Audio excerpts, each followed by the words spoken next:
ಕೇಳೋದು ನಿಮ್ಮನ್ನ. ಯಾರಾದ್ರೂ ಹೆಸರು ಕೇಳಿದ್ರೆ ನಾವು ಹೀಗೆ ಮ್ಯಾಮ್ ಹೇಳೋದು.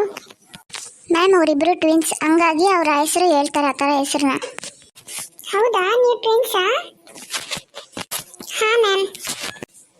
ಹಾ, ನೆಕ್ಸ್ಟ್. ನನ್ನ ಹೆಸರು ಅಶ್ವಿನಿ ಅಂತ. ನನ್ನ ಹೆಸರು ಕೋಮಲ ಅಂತ. ನನ್ನ ಹೆಸರು ರಾಹುಲ ಮ್ಯಾಮ್. ಹಾ, ಈಗ ಎಲ್ಲರದ್ದು ಪರಿಚಯ ಆಯಿತು. ಸ್ವಲ್ಪ ಹೊತ್ತು ಎಂಜಾಯ್ ಮಾಡೋಣ, ಇನ್ನೊಂದು ಪೀರಿಯಡ್ ಮುಗೀತಾ ಬಂತು. ನಾಳೆಯಿಂದ ನಾನು ಲೆಸನ್ ಸ್ಟಾರ್ಟ್ ಮಾಡ್ತೀನಿ. ಓಕೆ? Okay ma'am. ಹಾಂ, ಈ ಕ್ಲಾಸ್ ಲೀಡರ್ ಯಾರು? Ma'am Ashwini ma'am. ಹಾಂ, ಸರಿ ತಗೊಳ್ಳಿ.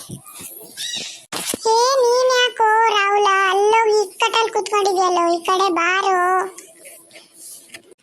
ಇರಲಿ ಬಿಡಿ ಮ್ಯಾಮ್, ನಾನು ಕೂತ್ಕೊಂತೀನಿ, ಇಲ್ಲೇ ನನಗೆ ಸರಿ ಹೋಗುತ್ತೆ. ಏನಾದರೂ ಮಾಡ್ಕೊ ಹೋಗೋ. ಹಾಂ, ಈಗ ಹಾಡು ಹೇಳೋಣವಾ ಒಂದು ಸ್ವಲ್ಪ ಹೊತ್ತು? ಹಾಂ, ಓಕೆ ಮ್ಯಾಮ್. ಇಂಥವಕ್ಕಾದರೆ ಜಲ್ದಿ ಆನ್ಸರ್ ಮಾಡ್ತೀಯಲ್ಲ?